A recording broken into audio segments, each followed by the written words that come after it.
All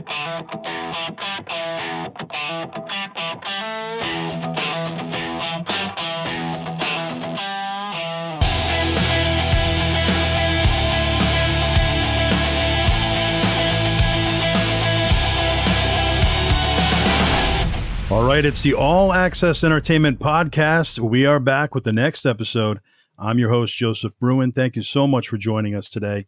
And we have a very special guest this week. He is the man, the magic behind the tent, also known as the Warwick Musical Theater. Ladies and gentlemen, Mr. Larry Bonoff. Larry, thanks for joining us today. How are you? I'm doing great. Awesome. Now, tell us, what have you been up to post, during your retirement? What have you been up to? Well, it went from one extreme to another. Basically, in the 90s, Dad goes, "You're basically Foxwoods and Mohegan Sun have closed you. You just don't know it yet." And I kept it on through 99, and I was very proud of that. And, he was right. Foxwoods gross revenue, a net revenue in 92 was $2 million a day, and I grossed $2 million a year. So it was the handwriting on the wall. Thankfully, I got to go to Providence Performing Arts Center, and Lynn Singleton, who is the head of that, said, "I'm better off working with you than bidding against you." And we became partners.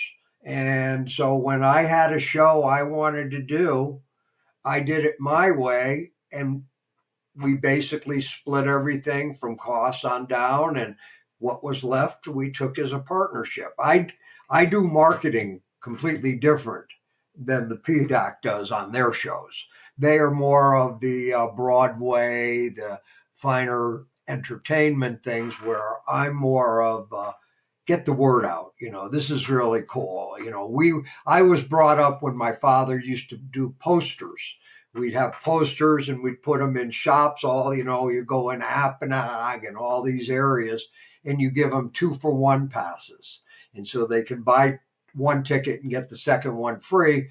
If the show was running 5 days and one of them were a Monday or a Tuesday, you'd run that because you want your house full. Plus the posters up in all these stores. As you walk down the street, you get to see, oh yeah, you know what? I just saw that a minute ago. So we did that. And then I'm now in 2005, and I did my final show, which was perfect, was a Saturday night sold out show at the Providence Performing Arts Center with the Beach Boys.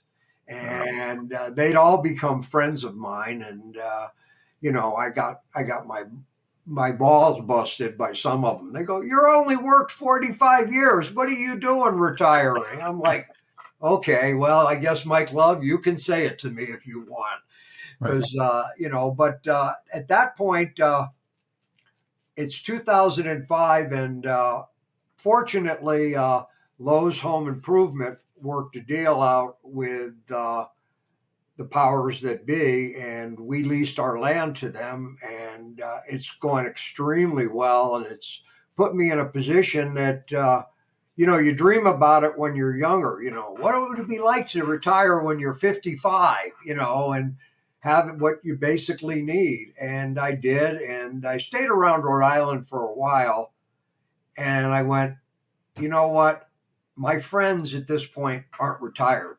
So you had to kind of, and I went, that's it. We're moving to Arizona. I'm out here in Arizona. I got a great place. For those who know Phoenix, we're in the northeast corner of Maricopa County, directly across, maybe a quarter of a mile away is the Tonto National Forest and the Verde River. On my backside is the Scottsdale Mountain Preserve leaning up towards Pinnacle Peak. And on the south side is the Yavapai Indian Reservation.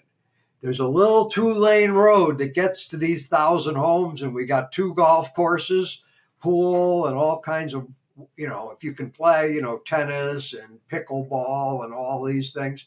And, it's like a Disneyland for older people. Like we celebrate New Year's Eve with New York. 9 o'clock, we go Happy New Year. 9:30, they get us all out of there, and you go home and go to bed. Right. So, I mean, you got to be 55 to get in here, and the average age is in the middle 70s. So, you have a lot of friends, and, I tell stories and stuff, but it's really teaching history now. If you look at the career we've had at the Warwick Musical Theater, and my father even before that, it's basically, I used to take calls from people when I'd other radio shows, and they'd tell their stories to me, and I'd tell them back, and here's what really happened. And then I started going to places like URI, and one kid goes, I think I saw a children's show once, and I'm like, oh my, we're just teaching history now, and then when you so graciously asked me to be on your show, I'm like, I haven't done a wrestling event since 2003, but things have very much changed. I mean, I really don't want to do a wrestling event anymore. I mean, you can see them all. It doesn't have the same hit for me. As we talked about earlier, I mean, I see wrestling in 3 phases, and we're in the 3rd phase now, and I hope it continues forever, but it's so different. It's kind of like the showbiz. I mean, everything was personal. I'd have my motorcycle, I had my sailboat, I would get friends' motorcycle, and Billy Ray Cyrus and I would go out, and that. The guys from the wrestling, basically, they'd all get on my boat, and we'd go over. And because of where you are, you probably know it. It's the Harborside Lobster Mania. And so we'd get on my boat, and we'd all go out there, and then we'd have dead lobster races, and they could eat. They could eat like nobody's business. I had Vince Gill's guys one day with the wrestling. There were back-to-back nights they were playing, and they were on the boat. And the wrestling guys, had their normal self, and Vince Gill's truck drivers and bus drivers, they thought they were tough, and they were going to drink mudslides with these guys, and that. Eventually, they basically all went down. It's amazing. Like, I remember Hog and Piggy, who was one of your favorites because we met at Seekonk Speedway. You doing the show up there? I did. Yeah, I had them, and you were a little fellow then, and I was more like your age, and. It was cool, and they just Hog and Piggy and all those guys. They were just so kind and so good, and they just wanted to help. And meeting them outside of the environment or doing remotes with them, I had the Hardy Boys when they were just starting, and their big thing was designing their T-shirts and things like that. So you'd see them. I mean, The Rock, when he first came. He was part of Farouk's Nation of Domination. Yes. So, Rock and I were talking before he go out, and I told him, I said, I think you're doing great. I said, just kind of trust what McMahon and those guys say. I said, I think you got a great chance. And he's like, you really think so? You really think so? I said, yeah, I've been doing this too long not to really see. The big thing is, how do you get off stage after taking a whooping for a half hour and be able to put a mic in front of your face and go, now do your interviews? I think that I can't remember who said it. It might have been the Fink. He goes, these are the best one-take interviews I've ever have done. How can you do that? You just got hit. You're bleeding down your face. Yeah, I know. Blood looks good. And I'm like, yeah. And, so it was different. And, the original were the golden days. And that you'll probably, even you don't remember. Those are in the 50s. And I started watching wrestling. It was black and white back then. And it would be on either Friday night or Saturday morning. And my hero was Arnold the Golden Boy Skolin. If anybody remembers, he was the heavyweight champion. And he was the nicest person. I ended up working WWE shows with him, in the 80s and the 90s. And he was great. And if you notice, most of the people backstage are the people who were wrestling 10, 20, 30 years ago. The Briscoe brothers, they were a great tag team champion. But then I look at the ones now, and SportsCenter had who are your top 5 wrestlers of all time. They had the Road Warriors as the best tag team ever, which I have issues. And they said Goldberg should be number 1 wrestler. And I'm like, really? You have no idea. He was not a good wrestler. He was a nice man, but he wasn't a good wrestler. These people train in years. I mean, Mick Foley stayed on my boat when he would come in to save money and we'd visit. He said he only stayed on it one night, one time. I said, what happened? He goes, I think I really scared the people in the next boat. He says, I came out of the hatch in the morning after sleeping in the bunk all night, and my hair's all standing up, and I was like, he says, after that, he says, they kind of left. That's good. So, yeah, we have, it's stories, and the time they destroyed Timmy's bar up in there because they did an event there, and Timmy needed to redo his bar, so he volunteered, and it was a tremendous episode if you can go back that far. Oh yeah. Yeah. But there's no matches like, to me, the best one ever was The Undertaker against Mick Foley in that steel cage match. They smashed through the top of the steel cage, and then Foley, I love him, but he's crazy. He got that big box of thumbtacks and threw it all over the mat, and then they started taking turns body slamming each other. And when Foley finally came off stage, there's guys in the back doing this, picking thumbtacks out of his back. I said, doesn't it hurt? He goes, not anymore. I'm like, okay. So, yeah, the memory banks kick in when, after I got your call, and I was like, wow, I did have some really good times with them, and we were talking about like friendships and relationships. And I was the only management person in the WWF that was somewhere between a wrestler and management. I dressed more like the wrestlers. I used to take their keys. I'd say, who are you driving with? And they tell me. And I'd say, okay. And then I tell them, give them their keys back and say, all right, you got sandwiches and beer on ice. So once you get away from the arena and you guys swap and you're back in the car together, because they were good guy, bad guy. And they drive away together. Sure. So, but they rode together because they had the next event together. These guys put in 5 days a week, they take a whooping. And they ride. And then I'm looking sometimes and they go, the car was cheap. I'm like, you got the Big Show in that one? And I'm like, I can't believe they just don't have vans. And that's the reason is most of these guys just party after, or, that's why the deaths per 1,000 is highest in wrestling than any other sport. I mean, they're doing pain pills and alcohol almost out of necessity. I mean, look at Luna Vachon. I mean, that's a young lady. I mean, I used to work with her father and uncle, Mad Dog and Butcher.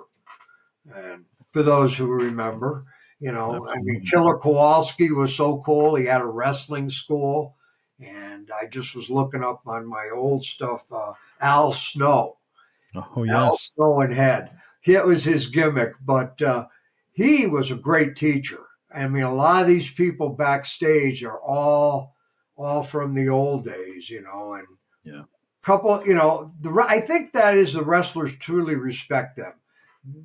I went backstage, but I don't know if I was supposed to all the time. I see Arnold Skolin and I go, Arnie, okay, I come back. Oh, yeah. Because I was one of them. I took care of them, made sure they had food and this and that. Because people at WWE really didn't care. They're highly trained animals that perform. That's kind of how I left it. Right. And they were big. I mean, you didn't realize how big they were. I used to have chiropractor, Dr. I can't remember his name at Potawatomi. And he used to come with his assistant. And the thing was, because these guys took a beating. If you took a beating, you need a chiropractor on some part of your body. And then I remember one night, it was one of probably the last ones I used them. And it was a big show. And I had the Undertaker on the table. And he's standing on him, trying to crack him. And he can't. He says, I can't get him. I said, all right, you tried. He says, I sure hope that next guy's smaller. And I said, oh, really? He goes, yeah, it was a big show. I just let him walk in. And I mean, I only came up to armpits on him. But a wonderful man, did whatever you asked, understood that, part of the marketing I do is important that you do the remote or you do the picture or this is an important person's son. And, I may need them next time. And I was able enough with the theater and growing up in Rhode Island, I knew all the DJs. So I could go see Cruz and Bruce Palmer for those who remember the oldies on B101. And I would go in and talk to them. And I'd say, hey, I got some tickets. You want to give them away on the air? And he's like, oh, yeah, that'd be great. And he, whether it be tickets for the theater or tickets for somewhere else, it was just, it was something special. Like we were talking about it. You can go in any town. Here was the old analogy I gave. You can go in any town and get a McDonald's hamburger. And I don't care. It's the same hamburger, East Coast, West Coast, somewhere in between. When I had concerts, it was an exclusive. The only way you could see that artist or that Broadway show or wrestling event in that time period was to come to our events. Yeah. And that what's made the concert so special. Plus, if you remember my backstage, it was very open. I had a little steel fence that went around. It's only about 4 or 5 foot high. The artist would come in, go out, and it was special. I'll give you a special story. And he's dead now, but he was a dear man, Bam Bam Bigelow. Oh, yes. And Bam Bam's doing my backstage that night and the meet and greets, along with, I think, Sergio Varga or something. And Bam Bam's out there looking, and he goes, I said, we'll do it during intermission. He goes, okay. He says, what are all those kids out there? I said, they're all handicapped. And I said, some of them can't walk, some of them can't do this. He goes, why are they out there? I said, these are the people who won them, got promotions and blah, blah, blah. They're waiting to meet you. I said, those kids just want to be able to see you. He goes, you bring them all backstage. I said, okay. So I brought them all backstage. They stayed in their little group. I did all my meet and greets. And you know how big Bam Bam was, and his whole head was tattooed. And he's over there visiting with them. And I almost started crying.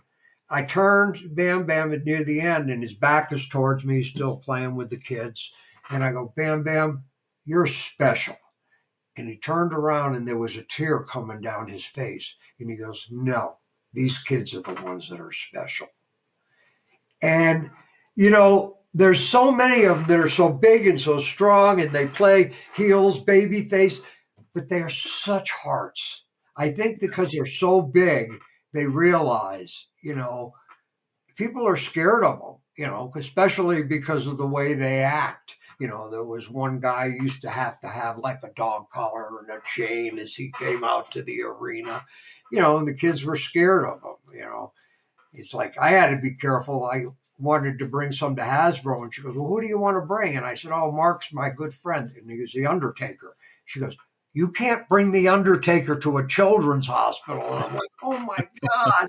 You don't think of things like that because when he's out of character, he's just a wonderful, wonderful guy.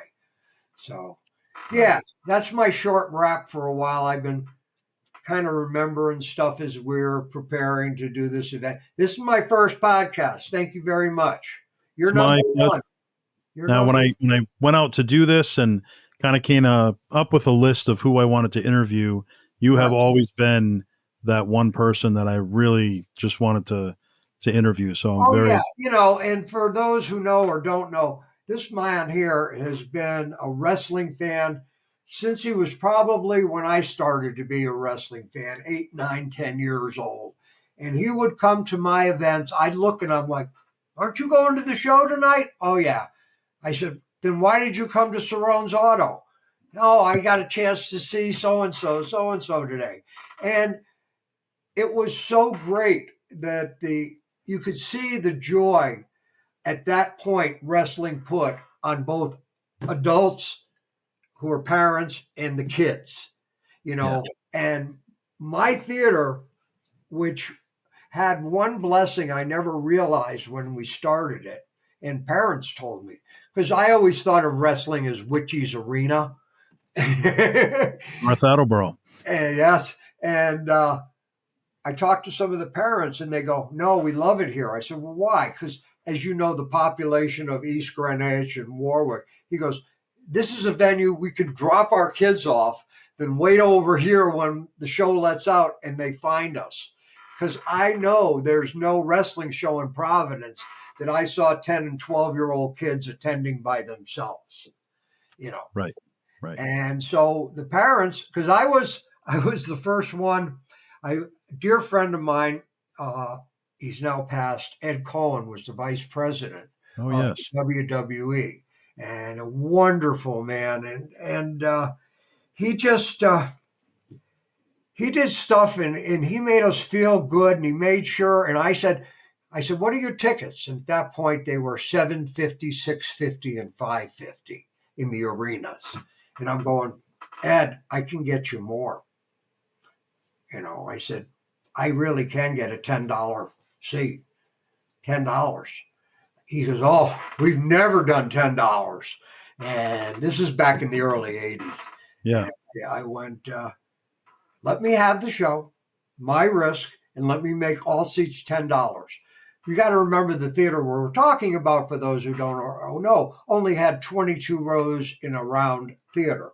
So there's no way you could be any further than 22 rows from the stage. So making all seats $10 were, most theaters, first 25, 50 rows were all the same price. Yeah.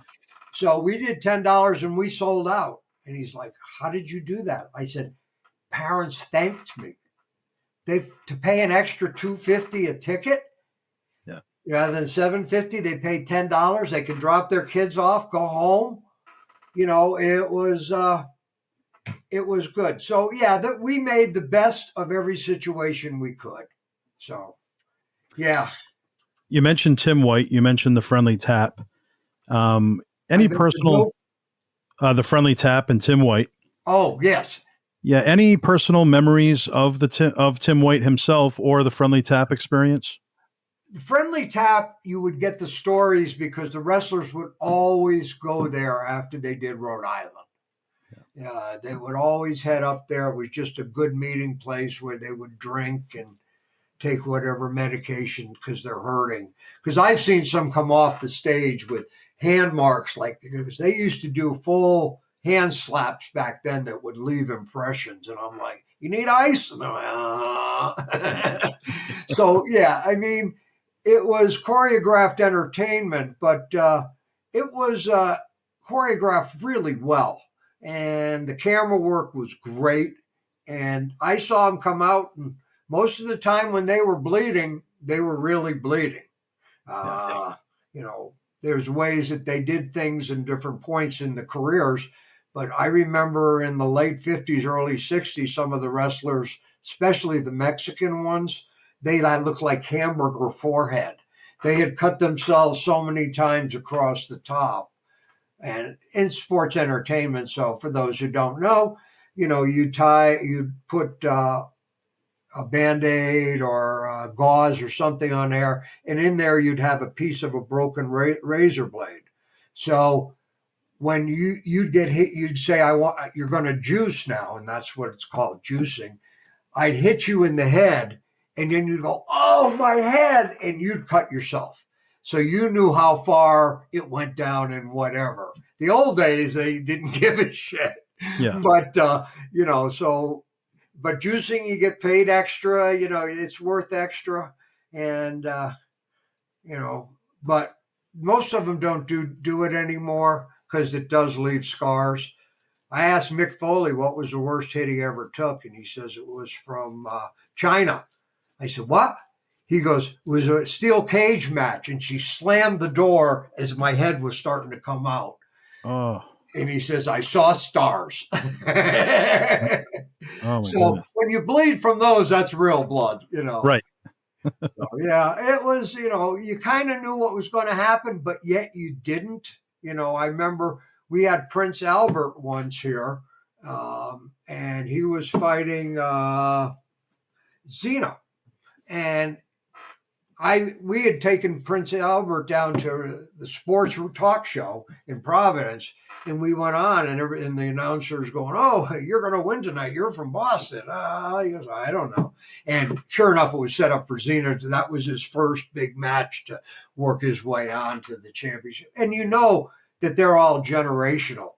I mean, all of the big ones. It's just amazing how much people learn from their parents, and they're around the shows all their life, and it's, whether it be the Funks, and they just do their stuff all like that. They'd have those guys in Texas, the three brothers, and I can't remember their names. Remember them? Three brothers. The father was a champion, and then they did. The Von Erichs. Yes. Eric Von Erich. Yes. And, I watched the TV show, which was actually pretty good. And for as much as they can really show it, they explained what happened. But yeah, I mean, wrestling people, outside of a couple of them made tons of money in the stock market. They all of a sudden became all stock market freaks during that one period in the late 80s and early 90s. And some of them did really well because they got paid a lot, back then. Even it was $250,000 a year per person, on stuff like that if you were a star. Bradshaw, he made a lot of money in the market. But yeah, this is fun. What you got to ask me, buddy? Well, it's a pleasure to have you. Rewinding back a little bit, 1955 was the start of the family business that became the Warwick Musical Theater. So your father, obviously before you, 1955. Any memories of, that stories he shared with you about the early days of the tent? Oh, yeah. We actually, I had my own kind of memories. He worked as the assistant manager at the Oakdale Musical Theater in Wallingford, Connecticut. And at that point, that was the 1 or 2 years, 52, 51. And the owner of that, Ben Siegel, and my dad became very good friends. And Ben had a son whose name was Bennett back then. And he and I became friends because we were only 1 year apart. So we would throw the ball on the tent and watch it come down and catch it, or play all kinds of things around there.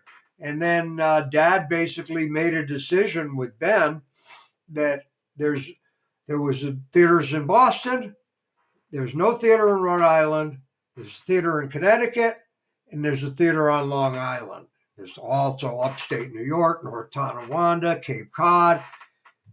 He says, we're right in between. You're not going to get the prime dates, but we run week-long acts. Because back then it used to be week-long acts or week-long Broadway shows. South Pacific, My Fair Lady, Oklahoma. And they all had TV stars. Because back then things were organized.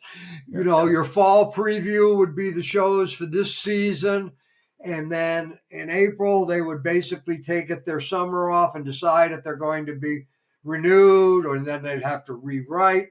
So we had a lot of great TV stars. Remember, we only had 3 stations back then. You had, let's just use hold on, I got to get my brain working again. Yeah. Mitzi Gaynor was in a bunch of them. John Raitt was in Oklahoma, Carousel. Hugh O'Brien was the Destry Rides again. Who did the Cane? William Bendix did the Cane Mutiny Court Martial, and uh, uh, James Garner was there with William Loves Mary, which is a play. So all of these big TV stars were available, and we'd have like Jack Benny for a week, and we had the local TV come out, and they do they used to do a 6:30 to 7 o'clock show, like a TMZ, but it was for back then. And Okay. they interviewed Jack, and Jack's Benny's opening act was Wayne Newton, and because Dad had booked Wayne out here in Phoenix. And it was great. Like Jack did the interview, and they said, "Oh, how nice of you to come out for the in the summer," because you basically had 8 theaters, so you'd have July and August booked. 1 week on the Cape, 1 week in Boston, 1 week down here, 1 week in New York, and you sit there and Jack. They asked Jack, well, why do you bother doing that? You got your TV show and all that. He goes, "Where else can you go where I can play golf during the day? They take me out to dinner at night, and I earn money after that. And for a week, and then I go to the beach one day, I go to this one day." And he goes, "I have a great week. And then I moved to Cape Cod for a week. Then I moved, So it was, the stars enjoyed it. Mom and Dad were probably some of the best hosts ever. They were enthralled in show business, but they wanted to make everything feel as at home as they could, because being on the road, neither of us really know. We've not been on the road for months at a time.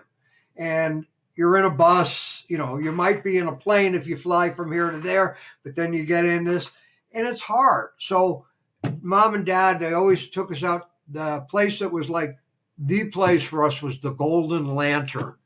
And I'm sure you remember that one. It was on Route 2. And, Rose and Farina had the Golden Lantern, and we would get that whole main room in the other room. And, like Dad would bring everybody. I remember Larry Gatlin was an opening. He was in Jimmy Dean's band as a backup singer. And Dad was backstage saying, "Great show, Jimmy, blah, blah, blah. Great show, great show." And he goes, "Well, you ready to go to dinner?" And Jimmy went, "Yeah." And so Larry Gatlin went, "Well, thank you very much." And Dad goes, "Aren't you coming?" And he goes, "Well, am I invited?" He goes, "Everybody's invited." And Dad on Monday night, if a show ran a week, would have an entire party, probably 100 people. And the theater would pick up the tab. And I mean, he made everybody feel welcome. Like once we had the theater, you do catering, they'd work during the day. They'd have dinner before the show. We do a lot of Thanksgiving dinner ones. The chefs would come in the big white hats, and they would cook the turkeys and stuff, because we wanted to make you feel like you're at home. It's you're coming to see family. I mean, in the movie, The Tent that we did, Howie Mandel had filmed his Showtime special at the theater. And then he did his interview, and he goes, "Oh," he says, "I always looked for," he says, "when we're going to Warwick." He goes, "I'm Jewish, just like Larry." He says, "I never had a summer vacations." And he goes, "So when we go see Larry, I get on the sailboat, and I spent a week just enjoying things." So you knew you made him happy. Now, Dad and I had different personalities very much.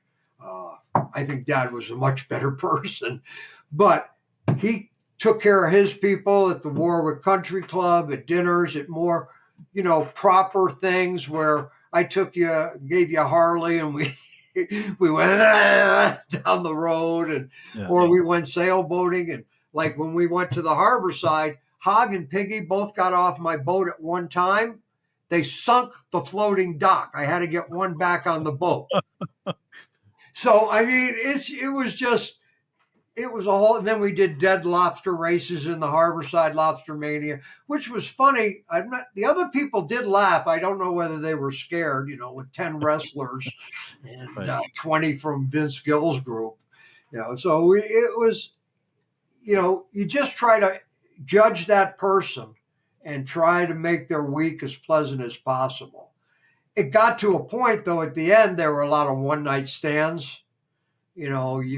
People who filled the show theater 3,000 seats for 4 or 5 days, they're gone. If they're around, they're playing arenas. Yeah.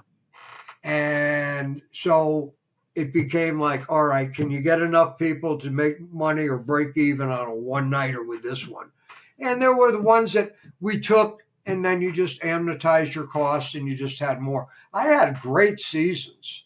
I mean, as I look back at some of the old ones, and it's like, I loved the 60s music. So it was a perfect era to book, 60s and 70s. I mean, we had great shows, and the wrestling was part of it, because the theory we had was there's something for everyone. Yeah. We had La Cage aux Folles, and then you had World Wrestling Federation. Ann Corio's This Was Burlesque, and then you had Andrew Dice Clay.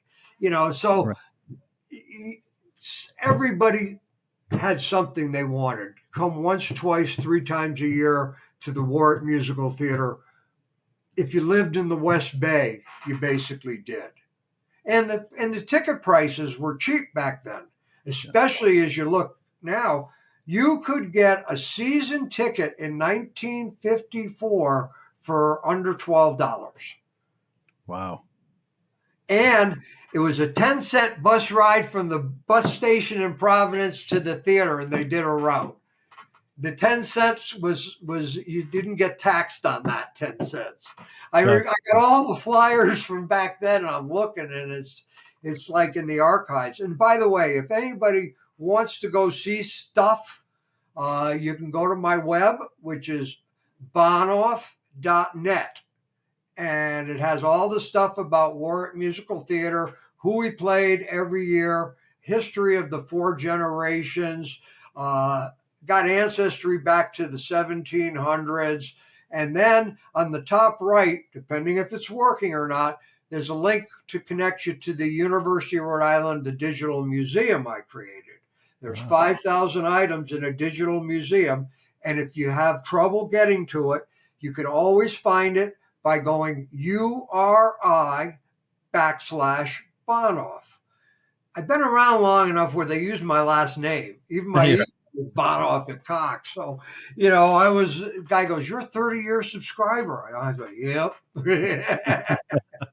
And only longer because cable didn't exist in Rhode Island before the mid-90s. Right. That's true. So, it's been a cool flashback talking with you. Oh, same here. Well, I've kind of taken up a lot of your time. Why don't you go ahead and ask anything you want or whatever they want? I've got pretty much, when you may say something, it brings a memory up, and I just start splurting. Oh, yeah, that's great. I love to hear it. So what were some of your first responsibilities at the tent for you personally, that maybe when your father kind of started handing off some stuff to you? Well, I started out at 13 working in the box office. I was always very good in math, and Dad and I used to play cribbage and other things where, he would pick up a stack of tickets and go 98. I count them and it'd be 98. I mean, the man knew, just because we have to count dead tickets at night to see how many you sold. So he was amazing. And then I turned into kind of a booker. I booked shows out here in Arizona at our Arizona theater. I really loved country and western. And I started booking shows out here under my own name in country and western. Then Dad and I put a season together out here using my Ronnie Millsaps, George Jones, Merle Haggard, Barbara Mandrell, along with his Liberace, Belafonte, Johnny Mathis, and we had nice seasons. Then we went back east, and a lot of the people Dad had booked were getting older, weren't working as much, The line that we got in the 2000s was most of the acts want to make the same money as last year and only work half the time. Right. So that's where things started going that way. So I started booking. I loved late night comedy. I would watch all those weird comedy channels, which were weird back then, and they do the Chicago City.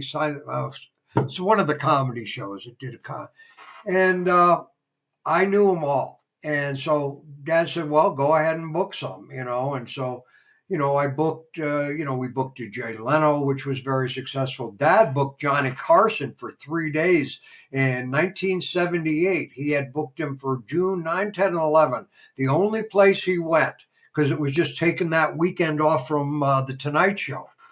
Wow. But, I do the Sam Kinnisons and the Andrew Dice Clay, and we did Jerry Seinfeld. And Jerry was one of those, you got to give him credit. We did him for years. We did him from the time he was an unknown till the time he got famous. And then basically once he got famous, you couldn't afford him anymore. He didn't want to work. So all of a sudden his agent called us one year. It was 70. I'll tell you, it was the year the OJ car chase happened. Oh, yeah. And, he goes, Jerry wants to pay you back for everything you did. He'll work double Saturday, double Sunday on this particular weekend. And Dad went, yeah, that's great. And he came in, sold out to the walls, blah, blah, blah. Saturday night, I couldn't get him out of the dressing room to do the second show. I'm like, what's he doing? And they go, he's watching OJ in the car chase. So I'll always remember when that was. But I go to Dad, after he was on stage, and I said, I got to do settlement. I said, what's the deal? He goes, I have no idea. He goes, I knew it'd sell out. I have no idea. So he found out what it was 90-10 after expenses. So you took the expenses off, and then Jerry took 90% and we took 10%. Okay. It really didn't matter. Jerry was the big opening for that year, and we're the only theater that got him. Like, we were the only theater that got Rowan and Martin's Laughing. And we had that whole thing in a big clam bake in South County. And my college buddies drove cars so we could fit everybody in. So we were lucky because we were a permanent building. We were in a tent by then.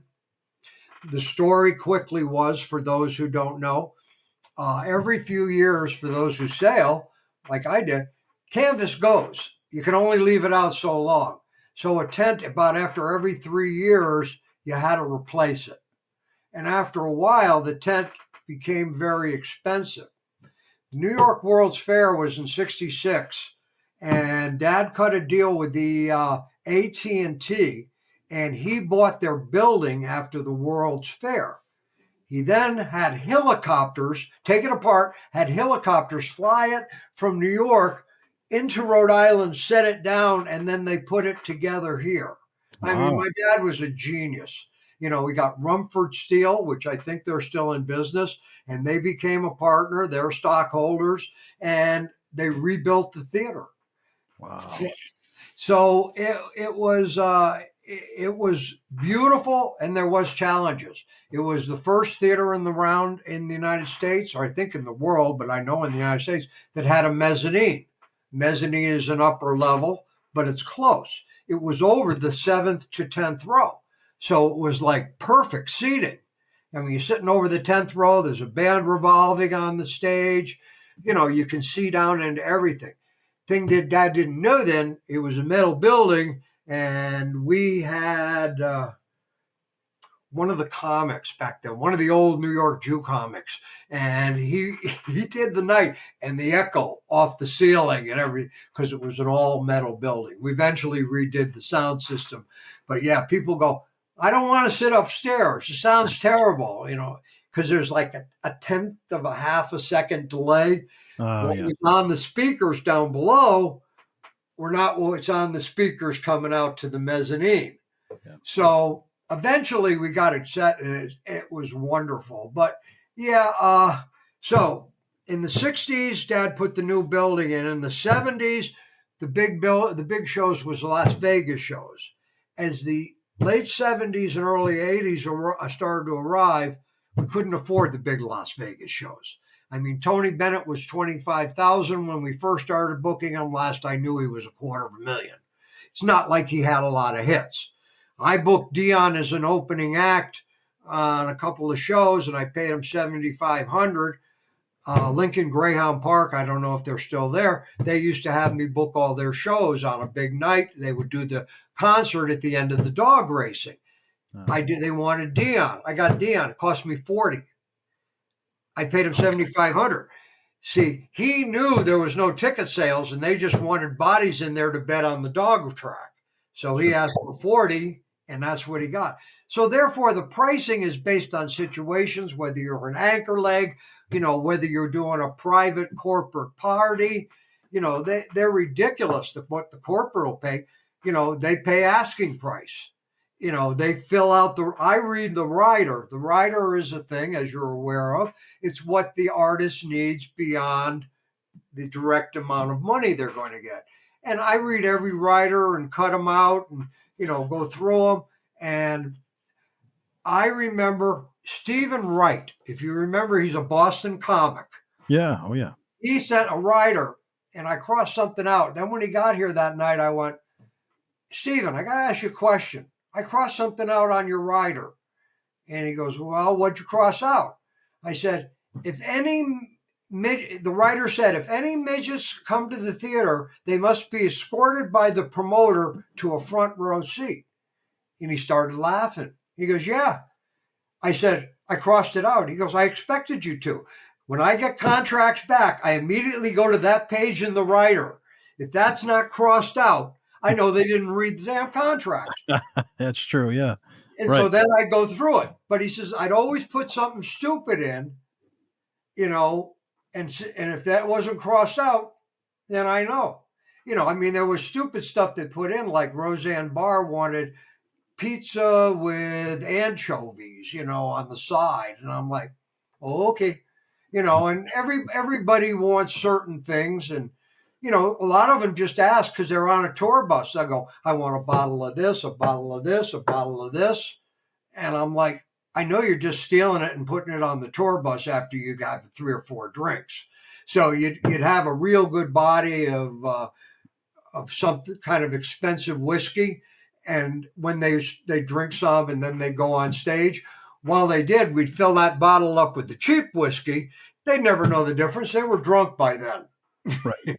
Because, we had some, some who just tried to steal. Some people broke into our liquor cabinets and, tried to load them on the bus. And it was always what happened backstage was a lot of times different than what happened on stage. Right. Jay Leno, Bob Newhart, they were one of the good guys. You couldn't tell the difference between backstage and on stage.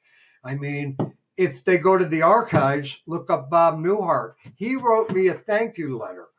One time we were back in there and I said, I really wish I could get you with somebody else to work like you and Rickles. And he goes, we don't work together. He says, we're best friends. We don't. And I said, and Bob was getting worried because his TV shows had been dropped. And he goes, not sure what to do. I got to reach a new audience. And I said, well, if you want an opinion, he goes, yeah, I want an opinion. I said, do an HBO special. Wrote me back a thank you letter. He just finished a Showtime special. He goes, it was the best thing he'd ever done. It rejuvenated. So some of them you talk to backstage and you talk to them like your friends and I'm looking at it from a promoter side. He's looking at it from an artist side. And so, sometimes things work out real well. Have you ever thought of working with this person? Well, I'd buy that. I could sell it to the other guys. Oh, really? All they have to do, Vince Gill used to be the most pleasant to work with. And it said so in the movie, because Vince's manager, and my dad originally, and then me, we'd get on the phone and we'd talk. And we'd say, okay. And then we'd end up making a deal. And he'd say, you call the agent and tell him what it is. So I'd call the agent and I'd say, yeah, I want to buy Vince this year. I give you 75,000 for. Oh, that's not the price. You're going to have to do this. Yeah. I said, by the way, I just got off the phone with Terry Elam. Terry was his manager. He confirmed this price is okay. Oh, I got to call Terry. I said, yeah, you got to. Would you like me to send you the facts? No, I'll get. It's, everybody's trying to squeeze. Oh, you agreed to this. Let me see if I can get a little more. And if I wasn't close to Terry, and Dad was very close because Vince was a scratch handicap golfer. So Dad would take him out and they'd go to the Warwick Country Club and they would play. And the last night, Vince closed the theater. The last night, he gave me the set list as a souvenir. And on it said, "Where's the chowder?" And he spelled it like a Rhode Islander. And I said, "I don't get it. What is that?" He goes, "You're going to have to talk to your father." Dad was basically on his deathbed at that point. He goes, "He used to always bring me to the Warwick Country Club. And after golf, we'd always have white clam chowder." He took me there last year. We went there and he says, "I need 2 bowls of white clam chowder." And they go, "We don't have any today." He goes, "It's Friday. You have no clam chowder?" And he was screaming at him. So Vince wrote on the list, he goes, "Thanks for the chowder." Oh, that's classic. Yeah. So, I mean, there's all of them. It's like we had an issue with one act, and it was over a shrimp platter. And not going into too many details, but I had a picture with Bill Cosby, who Bill and I liked. I liked him. What he did off stage was something different. And on the picture he had taken the year before with me and him sitting, and I said, "Can you sign it?" And he goes, "Yeah." And he put "Thanks for the shrimp" and signed it, Bill Cosby. So everything in the industry kind of goes around and everybody knows really what's happening and what isn't. Psycho Sid, which was also Sid Vicious, if you remember him. Yes. He was a great baseball player, but he had problems in the locker room. He didn't like to lose. So that's why he ended up leaving the league. I mean, it's a lot and a lot. When somebody beats you up and badmouths you for a long time, and then you see them and it's like, you're not all that smart and you just got hit in the head with a steel chair. Yeah. I am the honky tonk man. I mean, I used to love when he would smash that guitar. He was a great guy, but yeah, so you learn that there's all different kinds of things. And then there's some that happened by accident. Anna Marie Alberghetti, when she was doing the Broadway show back then, got run off the stage and she had to go to the bathroom. They would wear a wireless.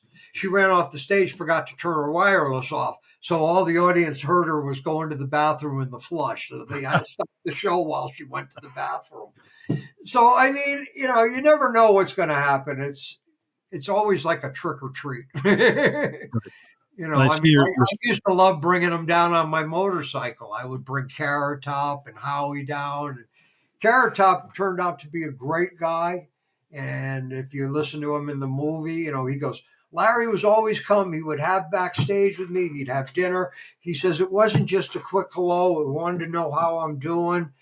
And you did. You became friends. And Dad never booked a person twice that he didn't like personally. He never booked Eddie Murphy twice. He never booked Red Fox twice. He never booked Isaac Hayes twice. The Isaac Hayes one was funny because I was in my teens, late teens, and Isaac was doing the show, and he goes, "Anybody got a joint they can throw me?" And the mezzanine, it came out like snowstorm, and there's joints all over the stage. Everybody's smoking. Dad's like ready to call the police. He goes, "There's going to be a riot at the end of the show. There's going to be a riot." Oh. And then at the end of the show, everybody just walked out and went to the car. And Dad goes, "They just stoned and now they just walk?" I'm like, "Yeah, Dad." It's a new world. Yeah. He used to wear a gold razor blade around his neck, and everybody thought that was coke. And what he said, he and Engelbert both had the same one. And he says, the reason I wear it, he says, I'm a promoter. I always have to have a razor blade near my throat. That makes sense. It's not a fun business in a lot of times. Right. You My know, goodness. And the capacity of the tent, 3,300 roughly around?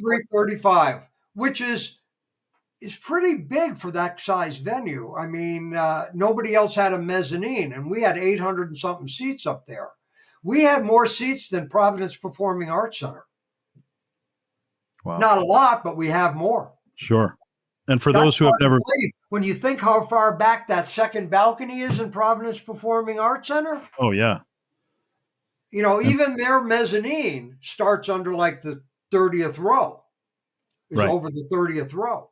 So, yeah, we lived in a time that we were able to do something. Obviously, it's Dad that put it together. I was able to enhance some of it with the stars that we did. But I remember him telling me when we paid $75,000 for Diana Ross, he goes, that's the end of our business. I said, what do you mean? He goes, people can't afford it. He says, they may come to Diana Ross, but they're going to skip 2 other shows. Right. And that's what happened. People used to come up on opening day and buy 5, 6 shows for the season. You know, I'm picking this up for Mary. I'm picking this up for my mom. That doesn't happen anymore because we used to put on on Memorial Day, everything we had went on sale. Right.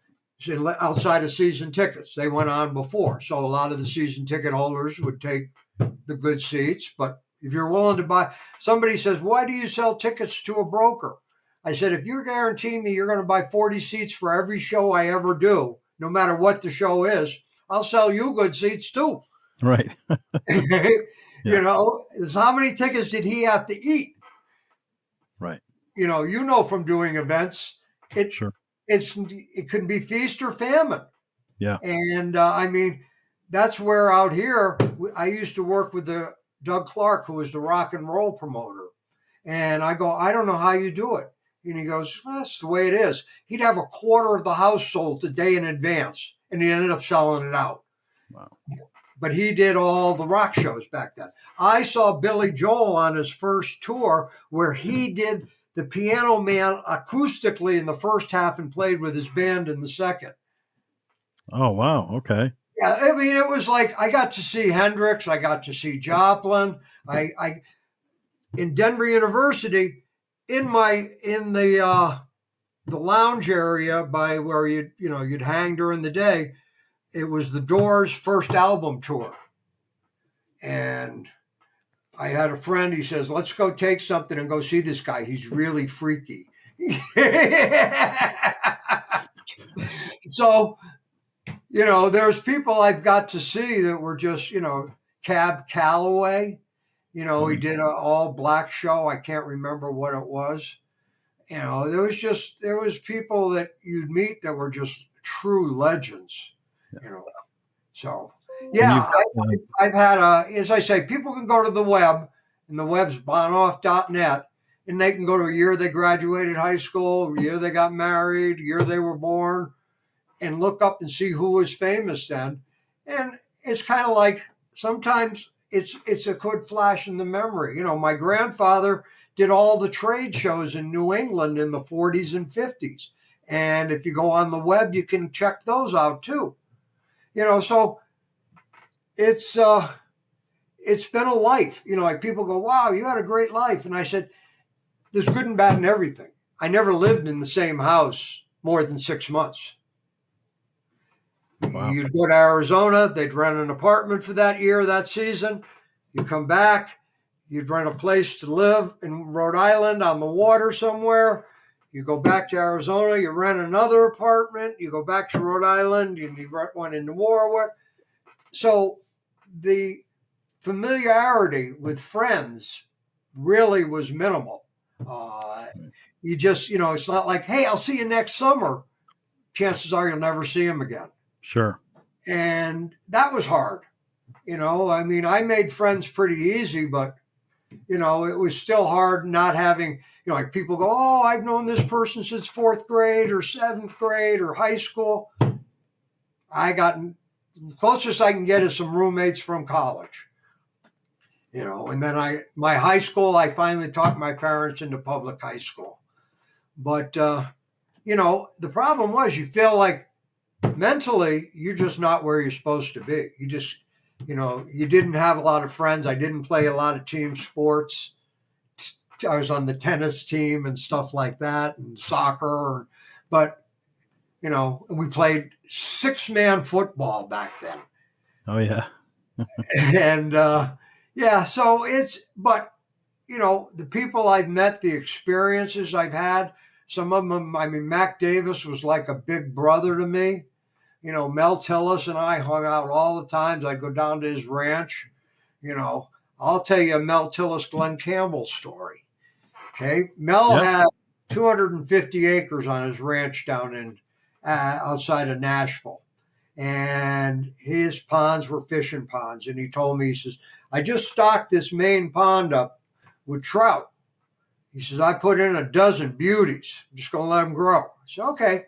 So next morning, I get up, Mel gets up, go downstairs, and we look. There's Glenn cooking trout on the stove. He goes, my God, fishing is so good here. I went to the pond. I caught 12 fish. Caught all 12 of them. Wow. Cooking them. So it's kind of like, really? And Mel's like trying to smile and be nice. Yeah, you have fun? And it's like people outside of the stage are just people in most cases. Then you run into the Paul Ankas of the world who are true assholes, and, dad didn't book him anymore. That was actually one of my questions. Who were some of the difficult ones to work with? Were there a lot or not as many? Diana Ross was very difficult. I'll give you what my problem with her was. They came, they set up. I knew she was a prima donna. I didn't want to ask it for pictures or for anything. So I'm going over this stuff with her tour manager. And I said, we have an opening act that you're supplying. And he goes, yes, I am. And I said, they do like 20 minutes or something. And he goes, yeah. I said, then we take an intermission. And then after the intermission, Diana goes on. He goes, that's not what's going to happen. I'm like, huh? What's going to happen? He goes, opening act's going on. And when he starts coming off the stage, he'll introduce Diana Ross. I said, well, it's in my contract. I got an intermission. I know I can sell cocktails to a Diana Ross show. He goes, let me go see. I'll go tell her what happened. He comes back out in about 5 minutes and he goes, Miss Ross would like to talk to you personally. I started, okay. And I started to go. He goes, oh, you can't go in the trailer. She won't see you face to face. You have to go to your office and call her on your extension. Wow. I said, okay. So I go to the office, I call her, and I go, hello, Miss Ross, this is Larry Bonoff, the promoter. And she goes, I go on right after my act or we cancel right now. I said, then you go on right after your act? Hung up, told my sister, dump all the Cokes. There is no intermission. Man. And, and so, you could have told me before. You could have told me, like the guy when he advanced the show, say it's a straight through show, like a Lawrence Welk show, because, they're not going to want to get up and get back down. So you do make exceptions, but they're known in advance. Sure. And Paul Anka was just the biggest asshole. I'll give you one incident that he did that basically put my father over the top. Paul Anka, we'd play him for a week. He said there was no hotel of quality in Rhode Island that he would stay at. So we tried to do the bill. Nope, not good enough. He goes, I sit in my plane on the runway. I wait for Rick Pacone, who was the stage manager, to give me a call and say the opening act just hit the stage. From LaGuardia, it takes basically 15 minutes to fly here. Then we had to have a police escort at the station. At the terminal, the old private one. And they'd have to drive him up here with a police escort. Wow. Which was truly a hassle and also a slap in the face. Then one night, he got fogged in. I had an hour and a half intermission. Oh, People were ripping pissed. And so Dad said, I'm never booking him again. So next summer comes up, and Dad was the only one who was ever nice to him. Next summer comes up, and Paul goes to his manager and goes, what am I going to do that tent circuit? And the manager slipped and said something. He goes, even Buster Bonoff won't book you anymore. He goes, you're done. So he wrote a letter to my father, which is in the University of Rhode Island archives under Paul Anka on his stationery.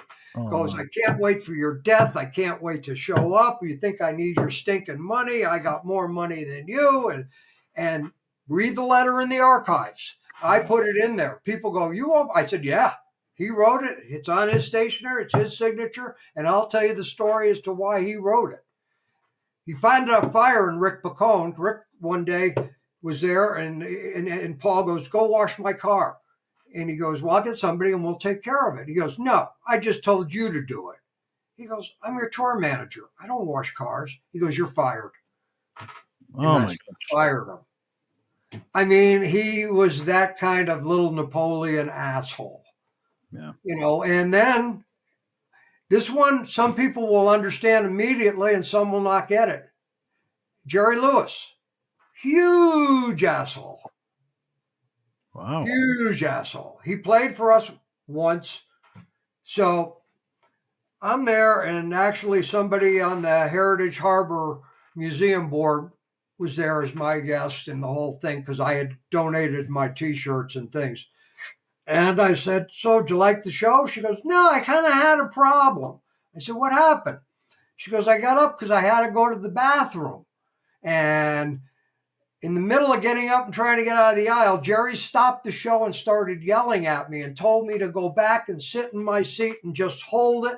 You don't get to go to the bathroom during his show and during his funny spots. So go back, lady, and sit down and just cross your legs. Wow. So it really wasn't a funny show from then on. No. And then you get people like Buddy Hackett and Don Rickles, who would pick terribly on people. But then before they got off the stage, they would tell them and come over and say, I did this in good fun to make everybody laugh. I have nothing against you, nothing. You were this, and I got to, it's like, Don Rickles used to say, if you can find a single black, put him in the front row. And then he'd bust his balls for the whole show. That was back when you could actually do that, and yeah, there are people you just don't know. I mean, I can tell you who's really nice. Most of the country ones were really nice. I had no problem with those. I remember when we did the first one, we were supposed to do Roy Clark, and he had to have his gallbladder taken out. And so they said, we're going to send you guys a country music festival. And I'm like, that doesn't sound good. I'm in Rhode Island, remember, not Arizona. They said, who are you going to send? He goes, Mel Tillis and the Statesiders, Buck Trent, Tommy Overstreet, three of a kind, and you got to take this new group called the Oak Ridge Boys. And I said, all right. So they came there. I get there, and I got my crew ready to meet everybody, and Tillis's people pull up. And Larry Lee was the head of the band at that point. He got out of the bus, and I say, so I got my crew here. Show us where the equipment is. Tell us where you want to put it. He goes, all we need is a place to plug in. And from that point on, I went, country music is my favorite. I mean, they're so easy to work with overall. And most of the comics are easy to work with. They're just kind of a mic on stage. And they know it's theater in the round, so they have it prepared, Like Engelbert didn't like working theater in the round. He says in the movie, he says, I don't like theater in the round. He says, I'm not comfortable. He says, but for Buster and Barbara, I do it. He goes, I don't like people staring at my ass. He goes, I do have a nice ass though. I never So, really thought about that. You're being looked at as a whole rather than just one side, like a regular well, stage. especially hard for people like Louis Anderson, who does facial expressions. Now, Louis has since left us, but he was great. It's the ones that have to kind of hold that face shot and go around and walk around. But yeah, the comics actually work the stage real well, and there's certain ones like Bobby Vinton. I remember Bobby's in the movie, and they asked him, they said, well, does the stage rotate for you? He goes, oh, it doesn't have to. He says, I can move. He says, I got that kind of dance step, and I know how to sing and dance it the whole time. They don't have to move it for me. And some people just wanted, like Don Williams had a bad back. He's a great country artist. So he would sit on a bar stool, and they would just revolve the stage 3 times this way and then 3 times back. Mary from Peter, Paul, and Mary had an inner ear thing where she had, after 3 songs, she'd basically stand off the stage and they would revolve it a quarter turn. Then she'd get back on because she couldn't be on the stage. She had motion sickness.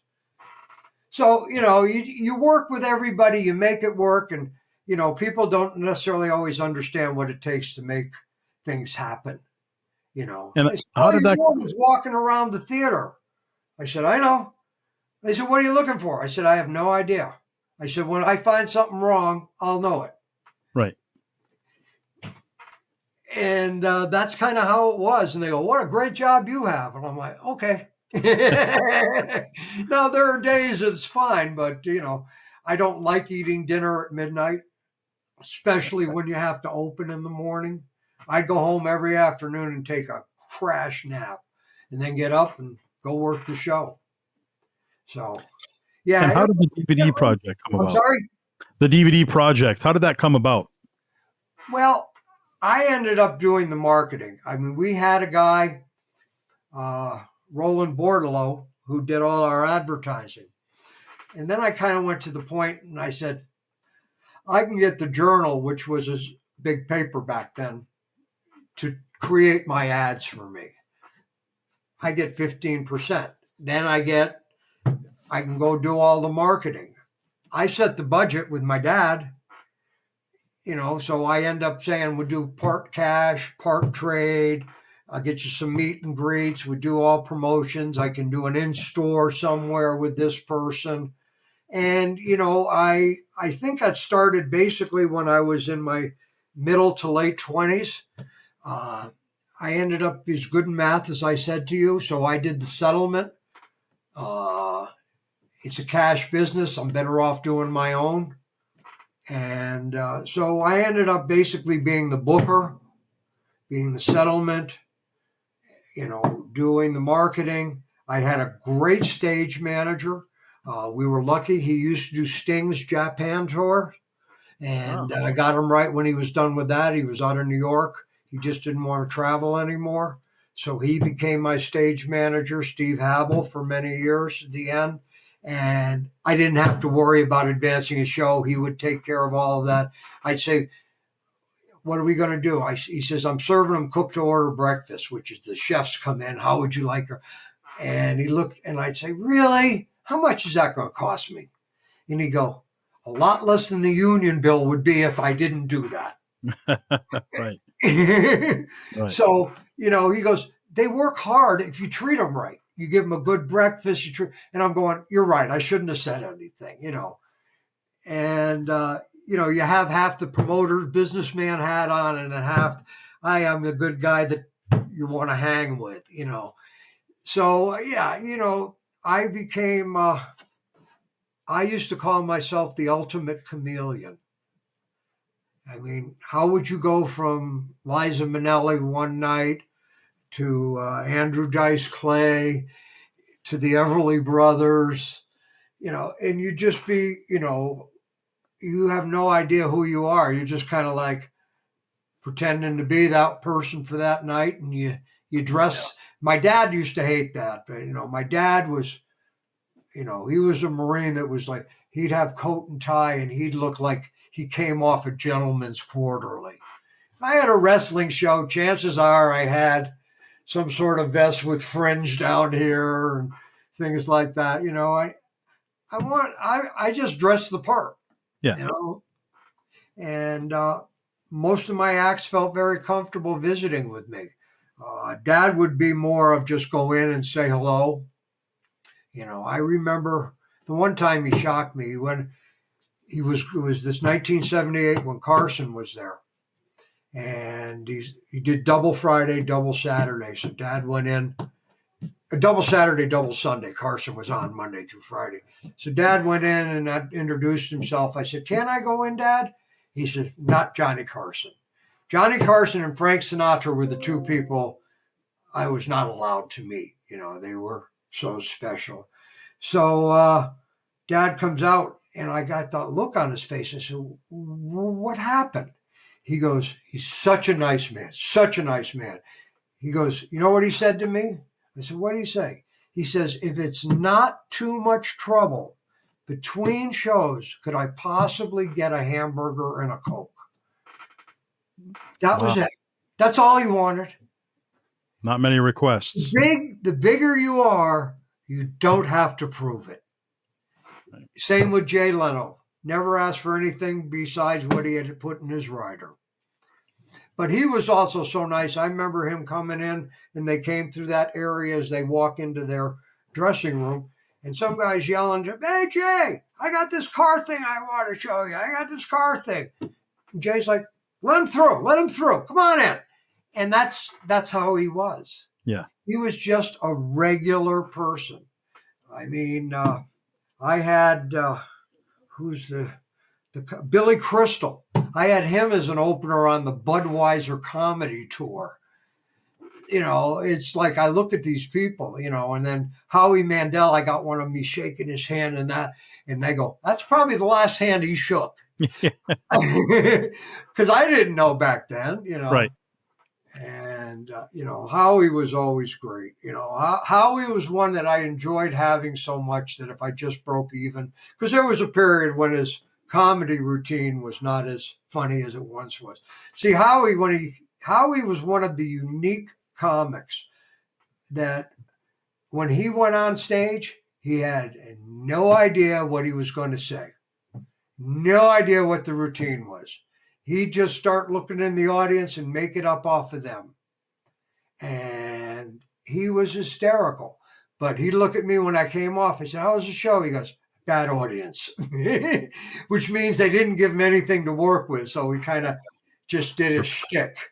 Like one night he was on stage, and when he was filming the Showtime, and a bug landed on front row woman, probably 20 years old, leg.